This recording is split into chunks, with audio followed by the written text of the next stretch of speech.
The Box Seat, brought to you by our stable of sponsors.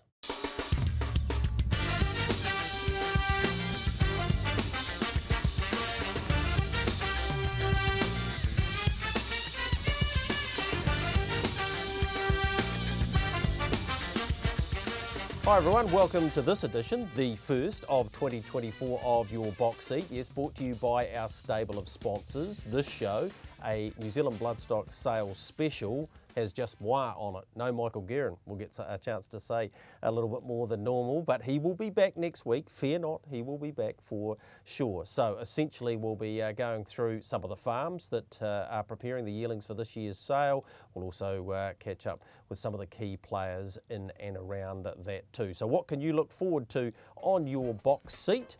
We will get into the schedule of the sales. We'll catch up with Nigel Fahey from Bricken Farms, talk to him about their draft. Tim Williams, he grabbed win number 800 down south recently.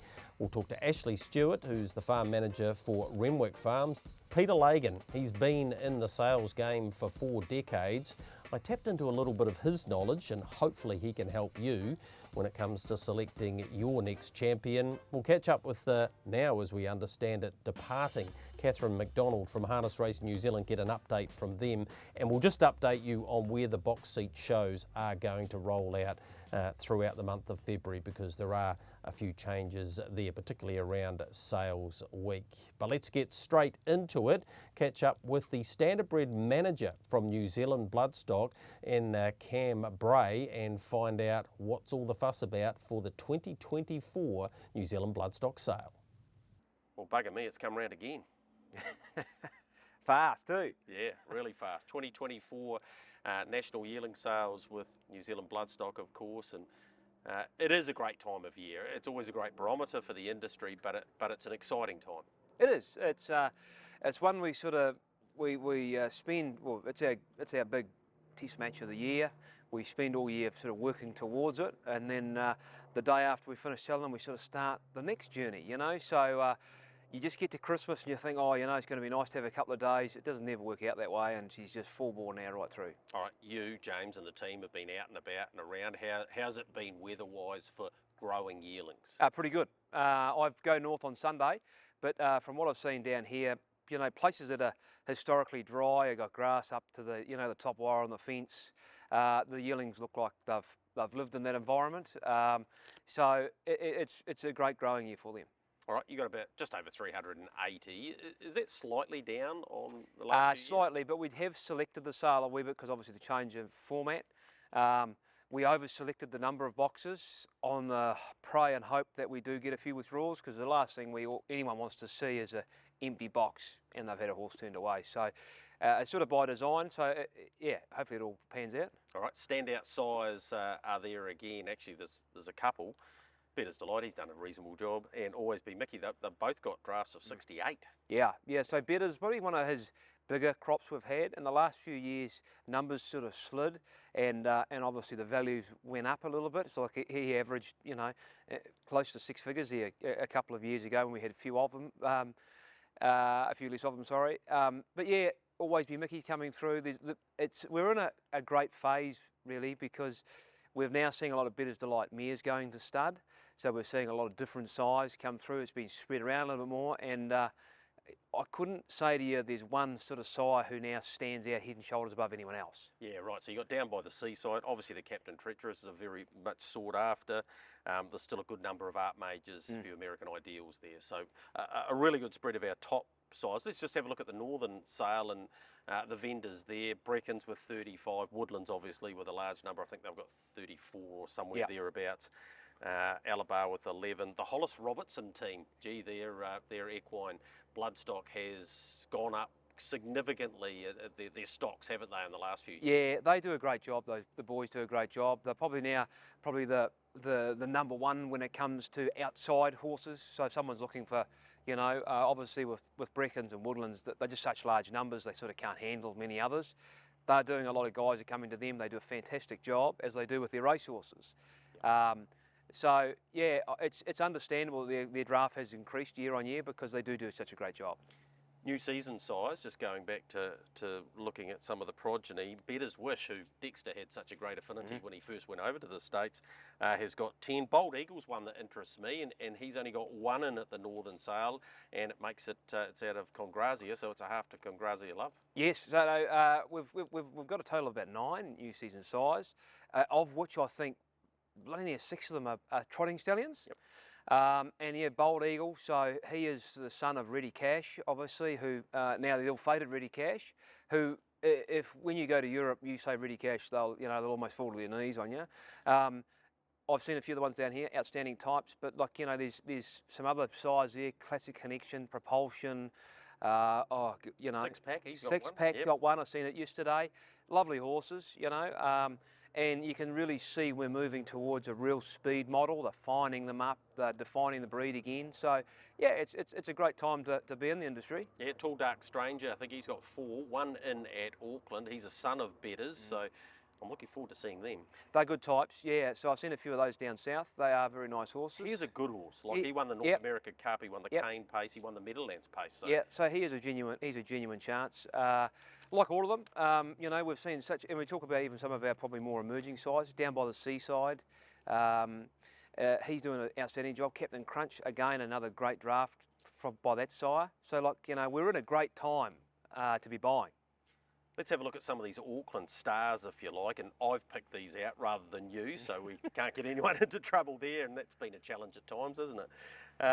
Lot 5, nice and early, a full to another masterpiece. Yeah, so we're blessed, as you'll go through this North Island catalogue, we're blessed with that. It is a very high quality catalogue. We have some fantastic bloodlines up there, and again, these halves, 3/4 fulls to stars, albeit I haven't seen them this time round yet, go up there on Sunday. So yeah, fantastic wee catalogue. All right, lot number 13 is Captain Treacherous out of Elmac. Yeah. So that's brilliant, similar cross to what made all the money last year, those 2 that made the money last year. So again, he is a sire doing a fantastic job. It's a cross that works well, as we've seen before, and people are prepared to give a bit of money for it, which is good. All right, lot 105 is a Captain Crunch colt out of Albuquerque. The Millwood Nike family, so a half to that. Actually, it's really 3/4 when you look at it. 3/4 it is, yeah. Sorry. When you go down to the grandsire. So yeah, it's exciting, really exciting, and it's great for the breeders because they purchased that mare in foal with their Captain Crunch in foal, and Millwood Nike hasn't stopped winning since. No, and she's probably not likely to stop winning either. A couple of Brecken's mares that they've got. When you've got Group 1 mares, it certainly looks attractive on the page. Linda Lovegrace has always been Mickey filly there, and the Captain Treacherous out of Princess Tiffany, first foal for her. Both fillies, so great opportunity for someone to get involved in these families with the residual. Oh, huge residual. And when we look at the racing nowadays, the opportunities for fillies in this country are great, age group fillies, and now with what they're doing with mares and bits and pieces, it is a brighter future for them. And again, they are some of the best pedigrees in the world. Yeah, lot 136 is out of Democrat Party, moving down south now. She's had 3 foals to race, 3 winners, Republican Party, the team there, so that's a fantastic pedigree line. 146 is a Captain Treacherous out of Dream On Me. We know that family. Yeah. Laura Smith, I'm going to talk to you about her because her rise in the last 3 or 4 drafts as well. I think she's got 20 in at the sale. Yeah. Does a great job. Big draft, high quality draft. I was just there the other day. Actually met Mark and Nathan were there. Mark Purdon and Nathan Purdon were there looking. But again, when you itemise out some of these preparers and their pedigrees they're preparing, the types they're preparing, they're in for a busy time. Yeah, Dunvegan Lodge, Jamie Gamerson, he's been in the yearling sale game for a long time. They've got a full brother to Ultimate Machete and Ultimate Sniper, so yeah, it'll be, I think that's lot 264. Right, yeah, so he's a good sort. He was a lovely horse even way back when I seen him in the winter time. So yeah, again, we are very, very lucky here in New Zealand with the quality of pedigrees we have, the types, but the guys that prepare these horses do such an amazing job. I mean, like anyone looking to invest, you can't go wrong. I mean, I could narrow down a whole lot more and drill down a whole lot more, and it's not fair to do that because people have the opportunity to do that on the New Zealand Bloodstock Standardbred website.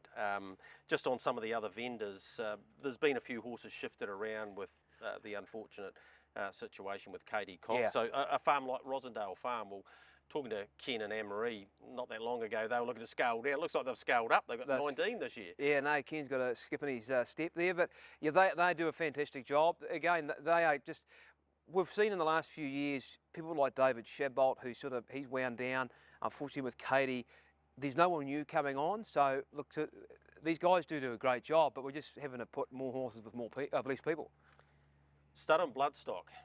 Brian West, hasn't he had an unreal last couple of years with No Matter What, obviously an Oaks winner, Don't Stop Dreaming, who has got a great storyline around the yearling sales, has done a magnificent job as well, and he rocks up with some beautiful horses this year.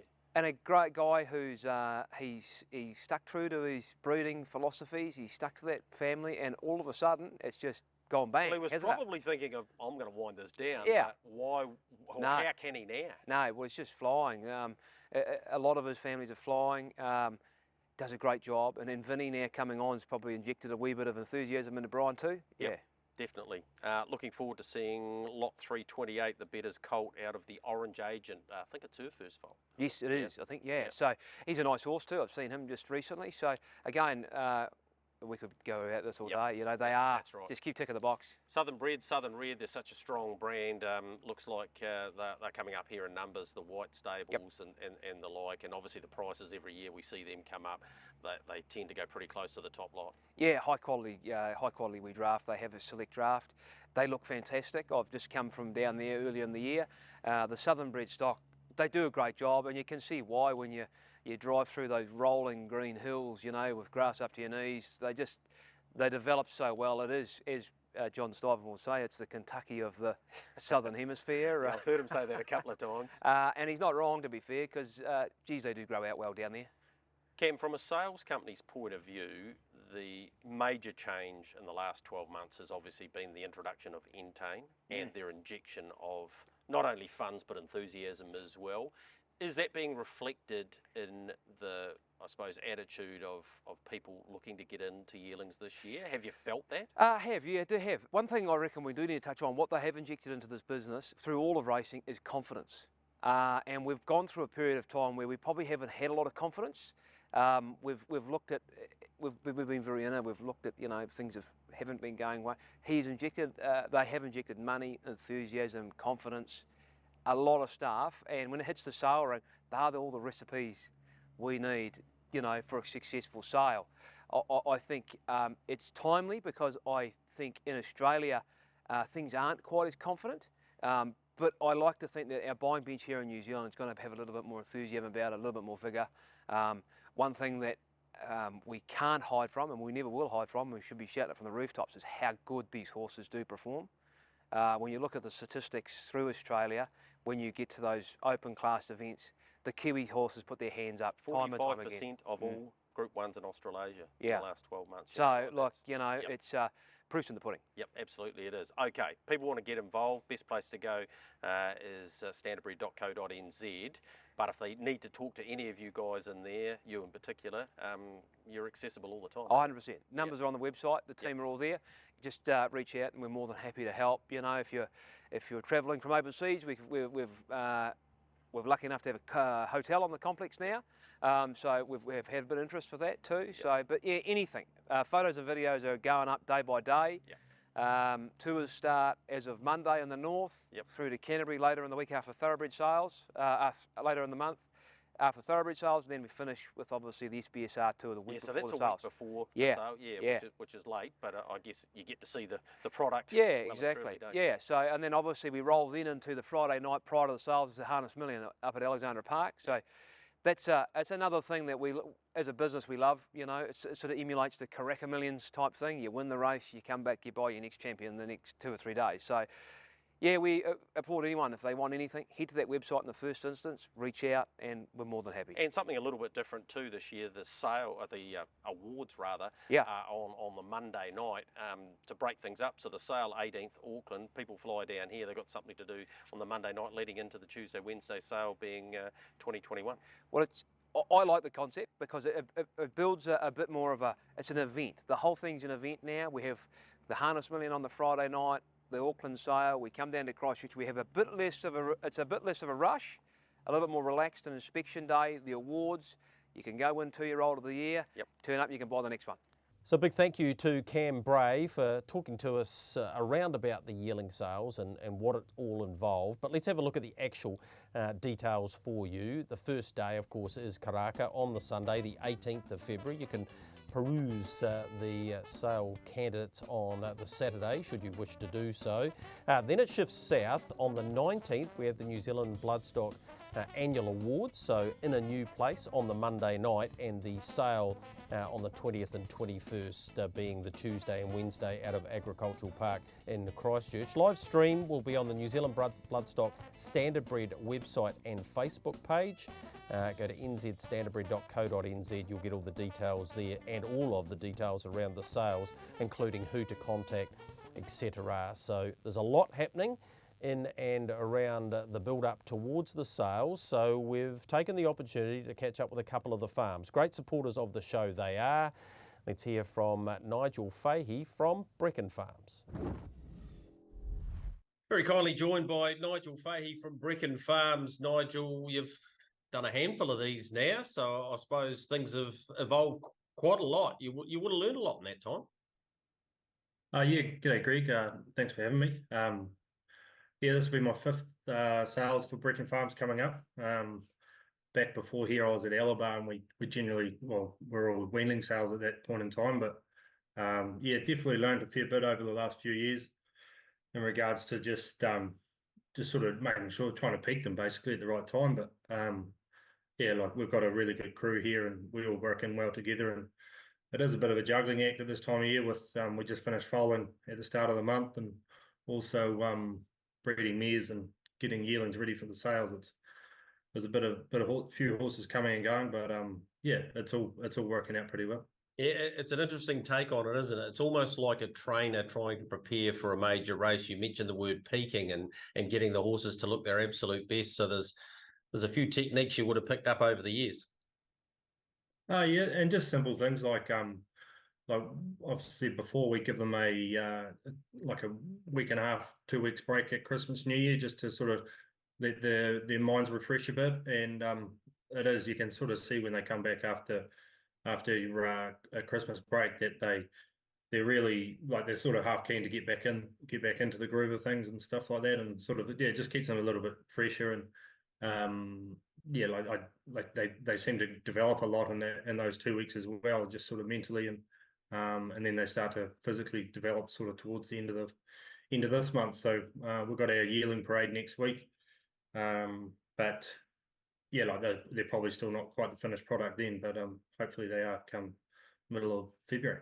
How's the weather treated you in preparation for the 2024 sale? Has it been good growing weather for yearlings? It has been, yeah. It's been fantastic for grass and all that sort of stuff.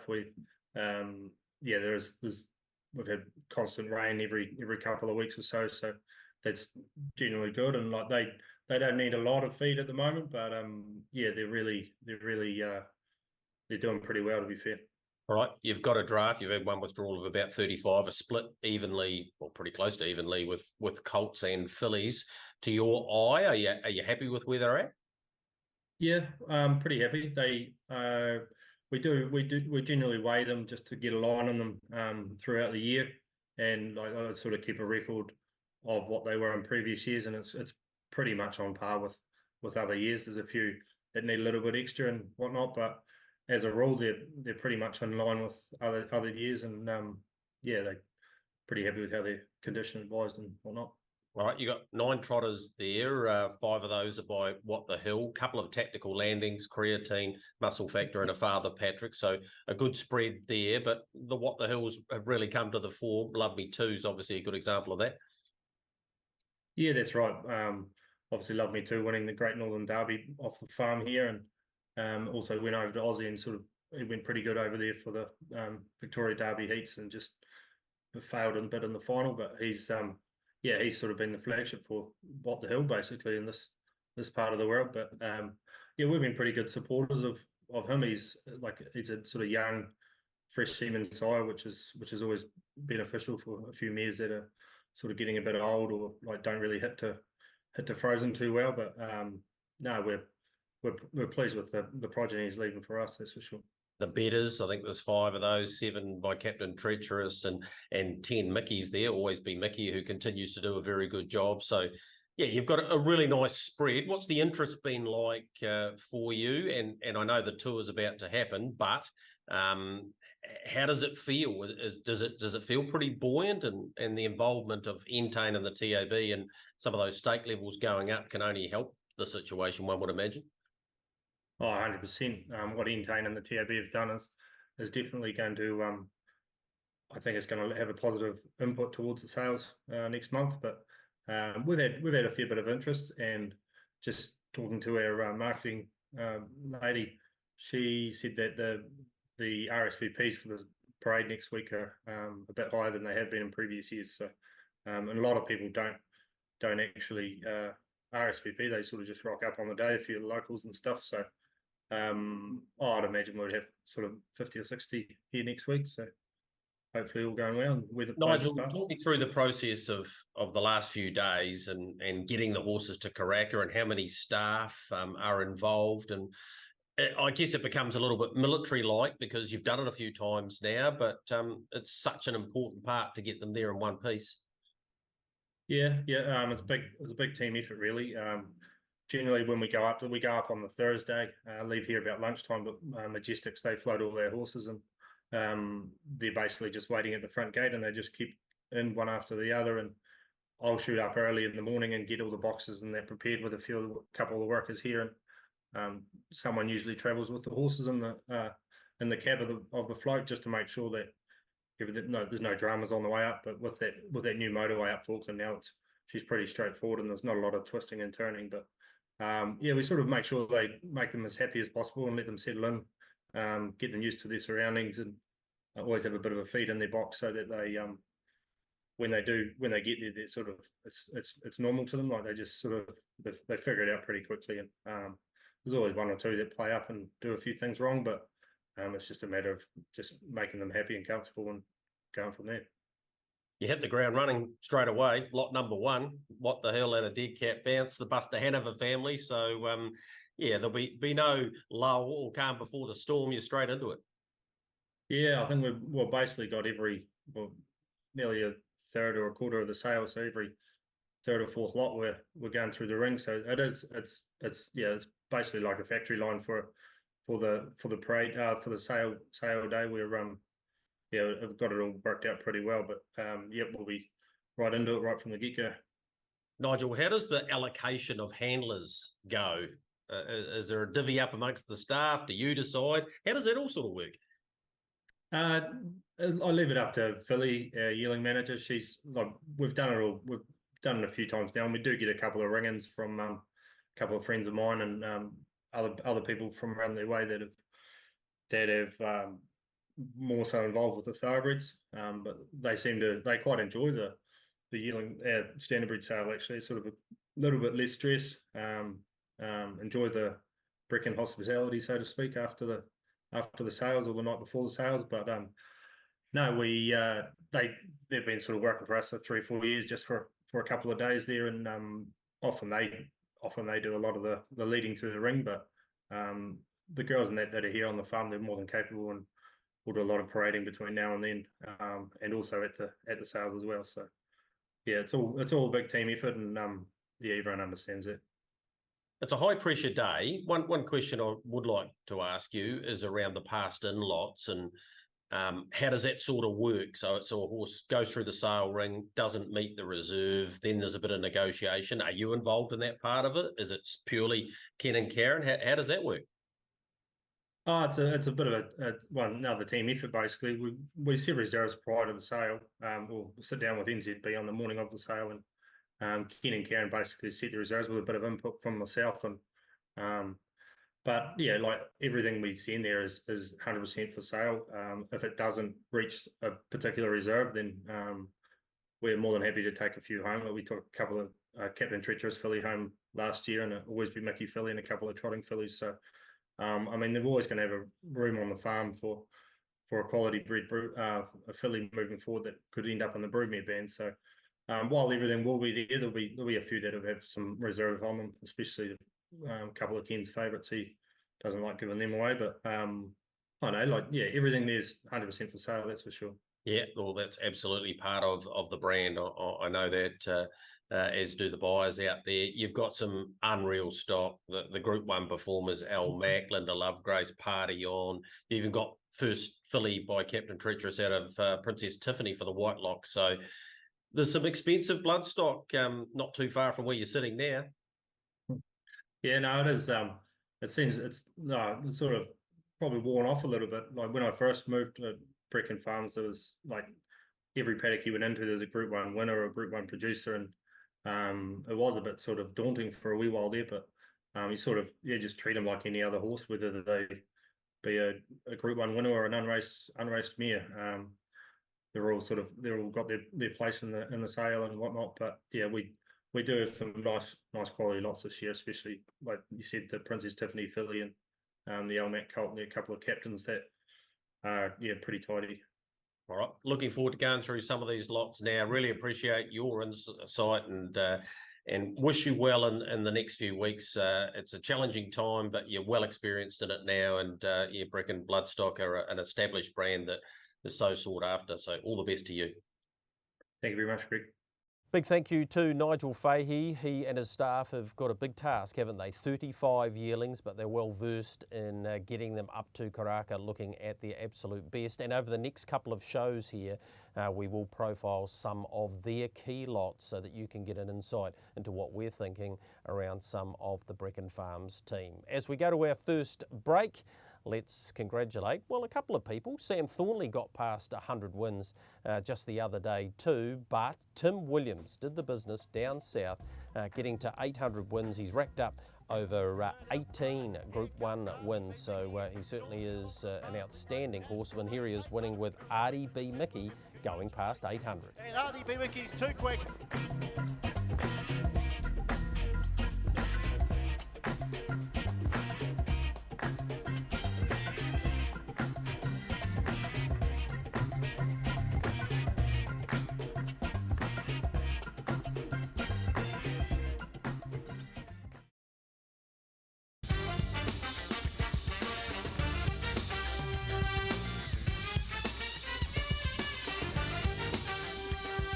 Welcome back into your box seat. Yes, brought to you by our stable of sponsors. We've had a look at one of our northern farms. What about out of Canterbury? Renwick Farms, great supporters of our show. Ashley Stewart is the farm manager, so let's have a chat to her about her draft this year. Well, Ashley, we've turned up on the perfect day here at Renwick Farms when you consider some of the weather we've had. What's it been like for the preparation of your third draft? Been pretty good so far. We've been real fortunate with the weather. You know, if anything, it's been a little bit more on the hot side than what we'd prefer, but we'd like a bit more rain for the grass, but no, it's been really good. It's all going to plan so far. All right, a draft of 11 for this year. 6 always be Mickeys, 5 of those are fillies, and 5 by Bettor's Delight. And hasn't he had such an influence on the Renwick Farm drafts for longer than you've been doing them? Oh, absolutely. Yeah. He's been a great stallion. He's well proven here in New Zealand, and Paul's thrown a lot of support behind him and the horses that he's bred in the previous years and up till now. And yeah, he's definitely been the leading sire for some of Paul and Pauline's best horses that they've bred. Certainly has. All right, let's have a look at some of these, and we're going to start with lot 280. The Bettor's Delight out of Scorcher Bay Colt, just the second foal. Gee, this is a hot family, isn't it? It is, yeah. We're very fortunate to have him and to have the mother, and yeah, she leaves outstanding foals. We are really, really lucky that she's done such a great job so far. All right, last year her first foal went for over 90,000, went to Tom Baggery. There's some good reports about him. Yeah. Tom ran into Paul at the trials last week, and all reports on him are really good. So yeah, fingers crossed, you know, if he gets up and gets going early, it's only going to help the family going on. Yeah, he's a good looker, but I think he knows it. Oh, absolutely. Yeah, he's always had a bit of class about him. He's definitely been the #1 horse for this year. But yeah, he's Pieter's favourite for sure. But yeah, he certainly knows that he's a good looker, and he's very talkative as well. So you often hear him before you see him. Yeah, on the page, Sparks Under Fire's had 9 foals for 9 winners. So yeah, it's been an incredible family. Looking forward to seeing him go through the ring. What about this filly by Always Be Mickey out of Adhara? She raced and was several times placed, but she's a sister to Akuta and a whole lot of others too. Yeah, she definitely was not as blessed performance or ability-wise as some of her siblings, but she did enough to suggest that there was something there. You know, she unfortunately broke down before she was able to get that first win, but yeah, the family's doing an outstanding job at the moment. Obviously, Akuta doing what he has done and continues to do, and then Aroda's doing a fantastic job in Queensland at the moment, and I believe that he's been sold to America, and yeah, that's where he'll end up doing his racing. I think the plan for him is to run in the Chariots of Fire or try and get there, which, you know, helps this filly out that we've got in the barn. Yeah, absolutely. I was there on Inter-Dominion Grand Final night when he won the Australasian Young Drivers, the last heat, which got the win for the connections. And yeah, he's a good horse. He really is. Yeah, he's done a great job. You know, Darren saw something in him here, but obviously wasn't good enough to do what he's done in Queensland here. So, you know, we sold him, and he's done a great job for Greg Mitchell, and yeah, he's actually equal Akuta's time over the mile. So yeah, he's done a great job. There's a filly there by Always Be Mickey out of Bazinga. She's from an incredible family and obviously went to the States and was a winner there too. This one might be pretty well sought after, being from the family of Safedra, and the list just goes on and on. What's she been like? She's lovely. She is the most beautiful filly. She's got an outstanding attitude. She's very laid back. She's definitely top dog in the paddock, but anything that we do with her, she just cops it so well. And yeah, it's when Paul came to me and said, "Oh, I've got an opportunity to buy this mare from the States," it was a no-brainer, because you can't get into that here. I want to ask you about lot 265, because the 3 we've talked about are the standouts. This is unusual, and that's what I want to learn a little bit more about it. This is a Bettor's Delight gelding out of Reclaw, and the gelding part is the important thing. There's 2 reasons why this could have happened. 1, too hard to handle, or 2, there was a slight problem. I think it was the latter. Yes, it was. So when he was born, he was unfortunate in the fact that he had a hernia in his scrotum, and ultimately you hope that they are going to heal on their own with a little bit of assistance, but you know, he wasn't fortunate in that situation, so the decision was made to surgically correct it, and there is a chance he could have been left as a colt, but then you sell this horse as a colt, you don't know where he's going to end up, and it's easy for me to pass on the information that there is a risk there, but you don't know if that message is going to get across to whoever ends up with him. So the safest option for the horse is just to geld him then and there. All right, we're a month out. There's a bit to happen. We've got the farrier here today doing the feet. There's a lot goes into this. What are the staff numbers like at this stage? A little bit lighter, but it'll pick up, won't it? Yeah, so we're real fortunate. Pietta's back here for her 3rd season, so she's here with me full time throughout the week, and then by the time we get to the sales, we generally get a few of Darren's staff as well. So James McDonald, Steve Hale's going to come and help this year, and then my mum's coming over from Melbourne again, and she loves to be involved in some way. So yeah, there's always plenty of hands to help. All right, you're up to your 3rd sale day. Are the nerves, are they getting better? And what's it like when you see your babies go through the ring, knowing full well that you might not be seeing them again? Nerves are probably, it's a very good question. It feels different this year than it did the first year, and obviously the second year, you know, first year it was very much the unknown, and then last year we knew what we were doing, and then had a really disappointing sale, to be honest. So I think if anything, the nerves are more in relation to how they're going to be received this year, and obviously you want to do well for Paul and Pauline, and you want to sell the horses, but you obviously want them to go to the right trainers and get the right opportunities, and so on and so forth. So it is a bit daunting. I like to walk through in the morning on the day that they're selling and kind of have a bit of a moment with all of them, because obviously Pietta's here like during the sales preparation side of things, but for the rest of the year I'm on my own with them. So I spend a lot of time with them. You do get very attached to them, and you know, your whole world revolves around them. Well, at this point in my life, you know, I don't have children, so they are the equivalent for me. So you always hope that wherever they go, wherever they end up, that they get an opportunity to be successful and that they're well looked after. So for me, I just like to have a little moment with them, you know, say goodbye, should it be that, and yeah. All right, you mentioned the word family. Your bosses, Paul and Pauline, are family as well. Is that a help, or I'm not going to say a hindrance, but yeah, I suppose it makes it quite unique. It does. Being family, you know, probably definitely have a different relationship with them as opposed to if they were outside clients.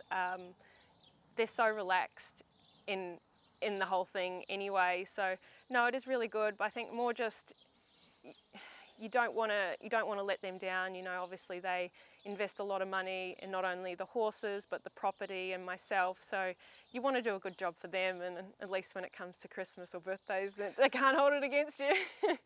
So a big thank you to Ashley for talking to us about the 11 that they take to the sales this year. Beautiful farm they have there. Paul and Pauline Renwick have been selling yearlings for, I don't know, maybe 15 odd years. They've got a great reputation, and of course they sold the mighty pacer Akuta, the 2023 winner of the Auckland Cup.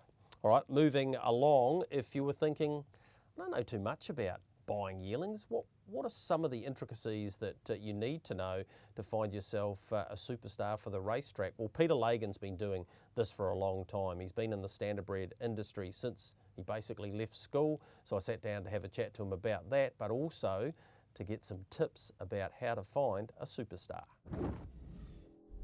Pete, it's probably appropriate we're sitting in the winning owners bar, as everyone who deals with you probably wants to get in here anyway. Absolutely, Greg. Dead right. Everybody wants to be in the winner's circle. We know that, and it's a great place to be, isn't it? Let's go back a wee bit and get some background into how you got into the game and why the standardbred. I always had an interest in the standardbreds, even from a young kid, and that when I used to help out Colin Birkin in those days and that. And actually, I went to Spotswood. There you go, it's a bit of time back. Spotswood equalisation meeting up there one year. My father took me up there, and I just finished school, and my father was there, and Paul Davies was there, and my two brothers, Mark and Jared, they were great friends of Paul.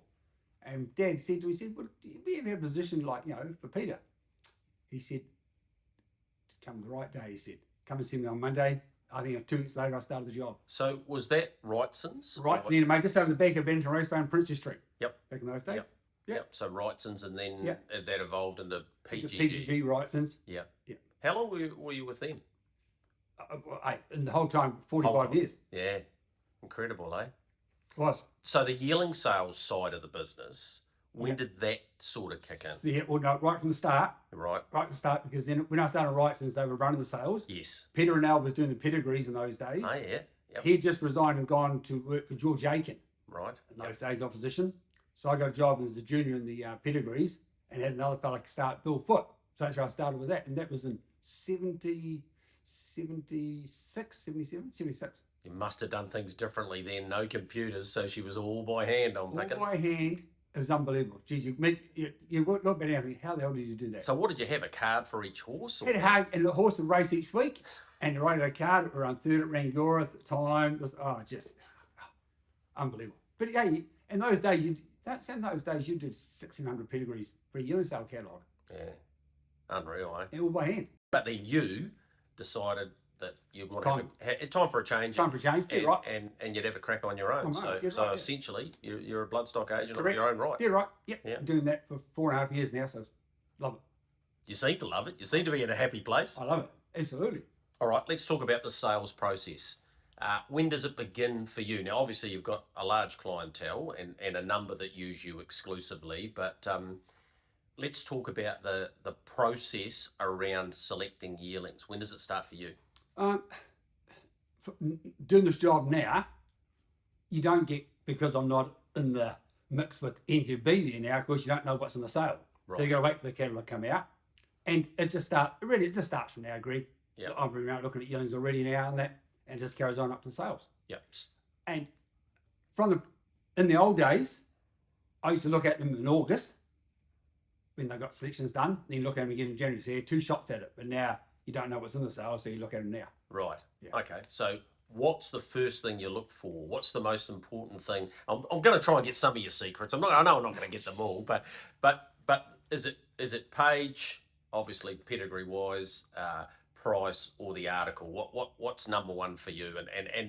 And do you have a rating system? I do a rating system, yeah. I mark them all out of 10, Yep. my horses. And probably I go on type, but it's got to have a good pedigree. Like, if it hasn't got a good pedigree, why all of a sudden is he going to leave a good horse? Like, the pedigree can't leave a good horse all the way through. Why all of a sudden it's going to start now? Yep. So, hey, Greg, you don't have to be an Einstein. You stick to the size that win the races that matter. Yep. That's my opinion. So you have a look at the yearlings yourself, but Yes. you go on the tours? Go on I go on the North Island tour next week. Right. Up there.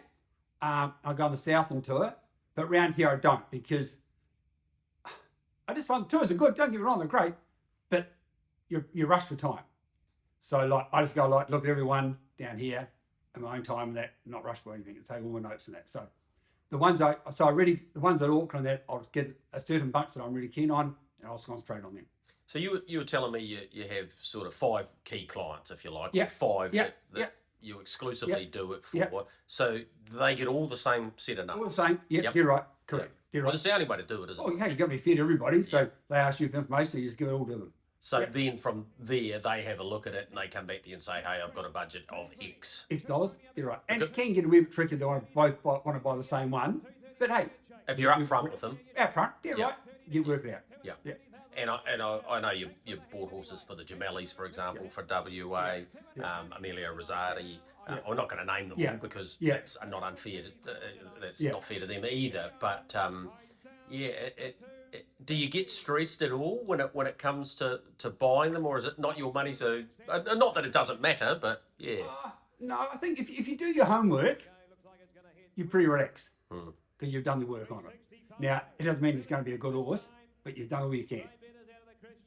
You've seen some pretty fancy horses come through the sales over the years. Are there any that stand out? Do you remember one or two that you think, yeah, that's...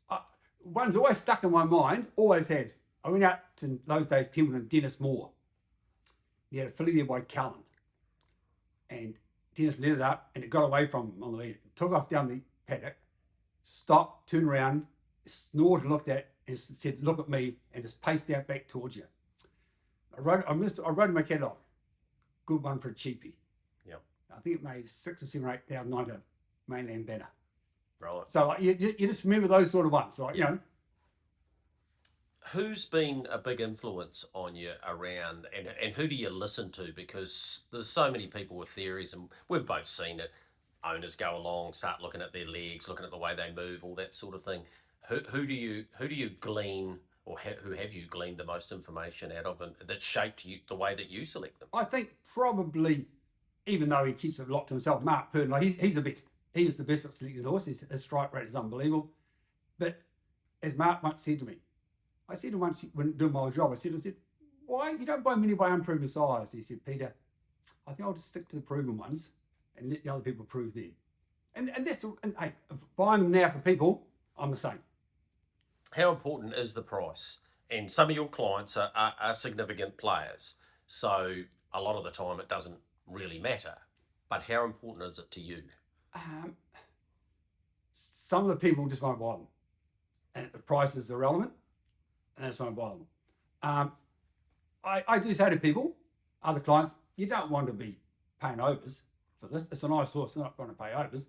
And well, they'll come up the price, but some people just said, no, that's the one I want to buy. I remember last year we bought the one out of Fedra, and Jean was under bidder, and the people said, that's the horse we've come for, we're going to keep going until we get him. So that's right, that's their money. It's a good position for you to be in. Oh, yeah, it's good. Know. It is, but hey, There's not that many of those. no, there's though, not. is there? No, there's not. No. No. But I remember when we bought Miraculous up north, and I think we paid 66, and we sort of, I said to the fellow that bought him, I said, sort of 70 is probably enough for him, so we're going a bit cheaper, you know. Yeah. Yeah. What's the biggest change you've seen in the sales? Everyone's had to get more professional.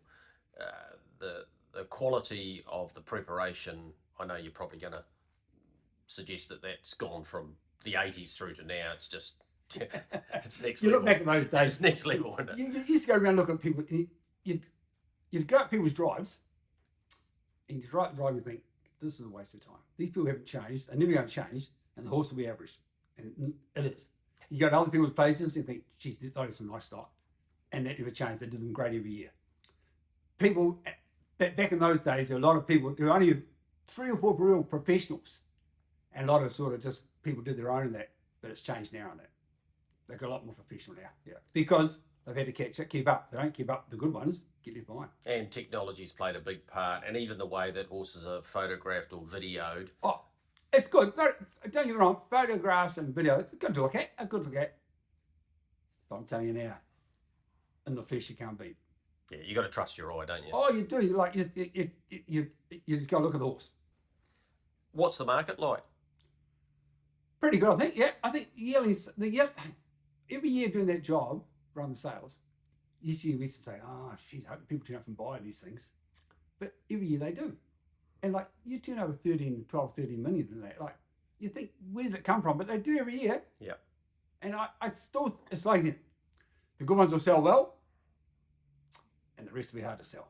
Right, you started seeing some. How are they looking? Has it been good weather-wise, etc., for producing horses? Yeah, they look terrific. Yeah, like, but you go to the few of the main places I've been so far, and that is what you expect. Yeah, just outstanding. Some.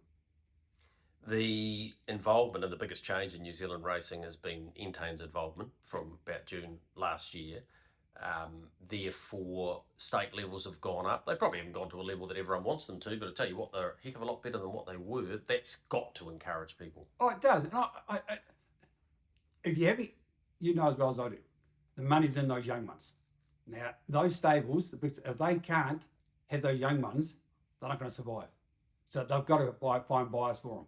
And they do all the homework, Robert Dunn and John Dunn, all those Regan, all them. They will do their business, Nathan Williamson, all those fellas. And they know they've got to have those young ones to make a job of it. Yeah. So I think the sales will go pretty good. Yeah. Nice ones will still keep selling well. Right. Yeah. Right. So that's the feeling you're getting. Yeah, it is. Yeah. And the interest I've had so far, I'd say so too. Yep. Great. Yep. Intane TAB are very keen on 2-year-old racing. They're going to increase the number by 60-odd races, as I understand it. Their mindset is the quicker return for the owner. Yeah. Are you a supporter of that? Yeah, well, yeah. In the old days, people like said, "Oh, we'll get a horse for a race in the cup," and that's, hey, cup's still the pinnacle. Yep. But the money's in those young horses. Yeah, whether you want to buy, whether you want to sell them or race them, the money's in those young ones. And people don't want to wait. In the old days, they'll take it home to their farm and put it in paddock for 12 months. People don't want to do that today. And you can't expect them. They're paying money at the sales. They want to get a return on them. Saying that, the change of race date. Yeah, well, have you found that? That's good. I think it's great because it helps. And you think about this. In the old days, a person would have a 2-year-old and think, oh, it's a lovely horse, but we'll turn it out till it's 3. Bring it back in the spring at 3. Bring it back in the spring at 3. Now it's still 2. That's got to help those horses. So you're not rushed to get up so early. Last question. Should the sales be later in the year, or would you just leave them where they are?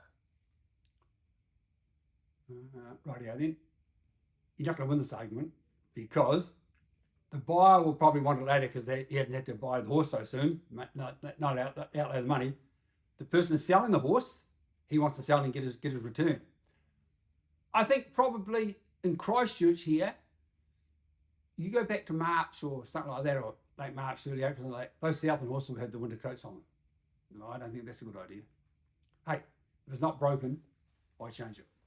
So he's a great character of the sport, Peter Lagan. He's respected across Australasia. In fact, he's got some worldwide clients. So some of the insights he gave you there, hopefully they'll help you out when purchasing your next yearling. Short break for us. On the other side, we'll get an update from Harness Racing New Zealand via Catherine McDonald.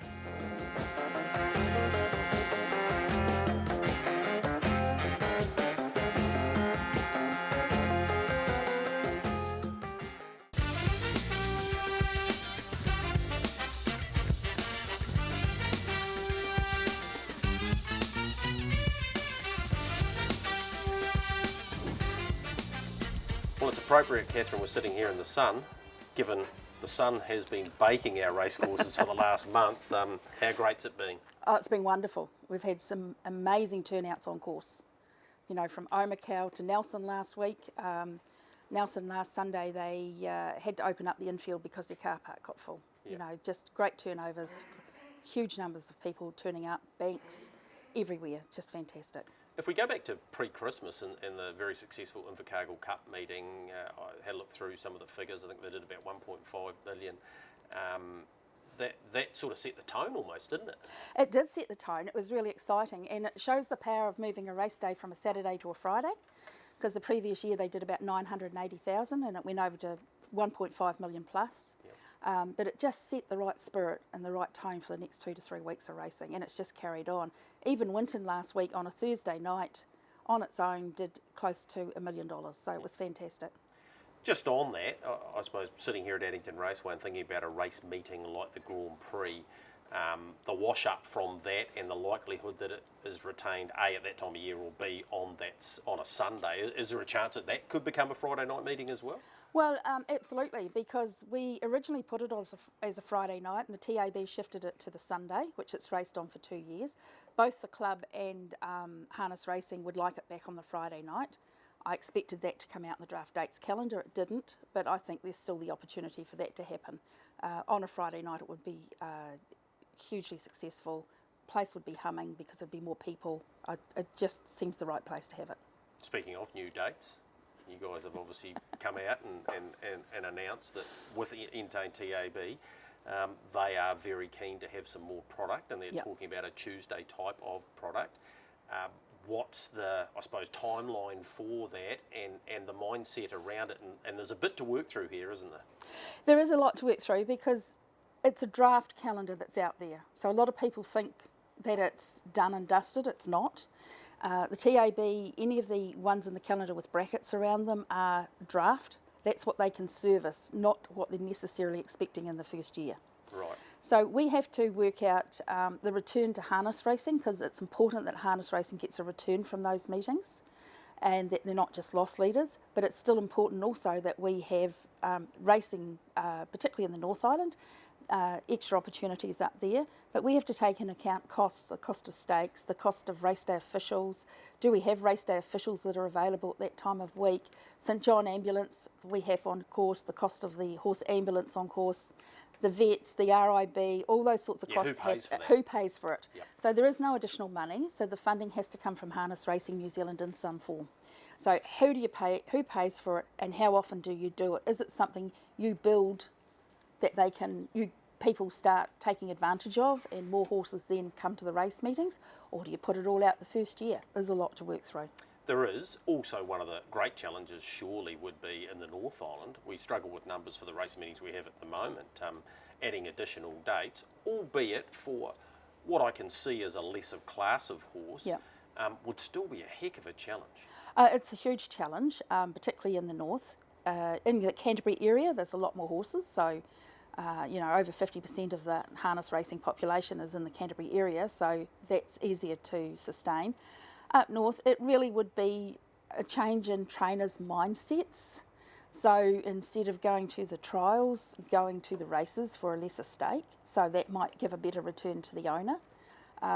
It's also looking at some of those horses that have qualified, but you think it's going to take too long to win a race. Is there an opportunity for them at that level? So the other thing we have to work out and look at quite highly is the handicapping. I was just going to say, are we in for another handicapping change here? Well, it almost has to be. It has to be. Yep. You have to review it, and because you don't want those good horses popping down, winning the races from the horses that should actually have that opportunity and go round in that class. That is as much about programming as anything, but it really is not for 2 and 3 year olds, is it? No, it's not for 2 and 3 year olds. It's not for your better class horse. These sorts of race meetings are for your horses that just run around week after week, and a lot of your hobby trainers, it will suit them because they don't have the same costs. So, it's got to be local to the training and horse population so that they will take advantage of it. Otherwise, the costs of going to the races as well. Okay, so just going back to my timeline thing, when do we anticipate some of these being actioned? I would expect something to be in place for next season. Yep. but what that looks like, it's too early to say. So we've put it out wider this year. Normally the dates just go to the clubs for consultation. We've put it out to everybody. I would envisage some discussions held with various groups to get their feedback on them. We need clubs and trainers to think about it and how they would make it work and what are some of the things that would make it work. We need feedback by the 16th of February, and then we pull that together for our board to sign off around about the 27th of February, and then we have to submit it to the TAB by the 1st of March. Right, so it's pretty tight lines. Tight lines. Yeah, absolutely. Same every year, Yeah. but in that tight time frame, once it gets submitted on the 1st of March, the TAB and Entain will then work through with the codes, the 3 codes, on what the final one looks like, and you'd get licences issued about May. So a big thank you to Catherine McDonald, not only for that interview, but also for her input over the last 2 or 3 years out of HRNZ. We certainly wish her all the best. Some of the other stuff I talked to her about off camera, the addition of 60-odd 2-year-old races, which she tells me that as long as there are 5 nominated, they will definitely run with those, and that's part of Entain. And I suppose Dean Shannon for his input into that, wanting to get a quicker return for the owners. So still plenty of stuff to come out of HRNZ in and around that, and these additional dates for Monday and Tuesday racing.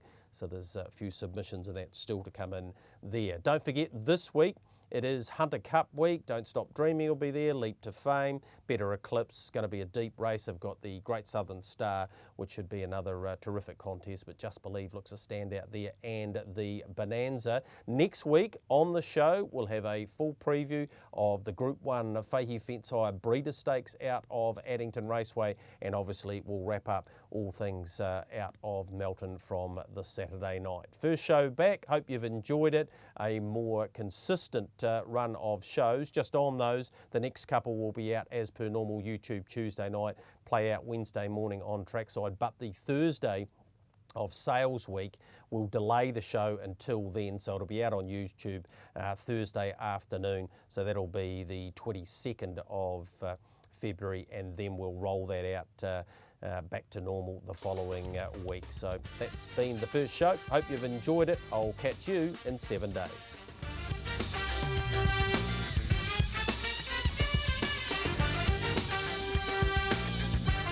The Box Seat, brought to you by our stable of sponsors. Harness Link, for all your worldwide harness racing coverage. Bricken Farms, New Zealand Bloodstock Standardbred. IRT, it's your horse and our passion. Garrard's Horse and Hound. Lincoln Farms, Renwick Farms, Harness Racing New Zealand. The clubs, Auckland, Cambridge, Addington and Ashburton, and the TAB.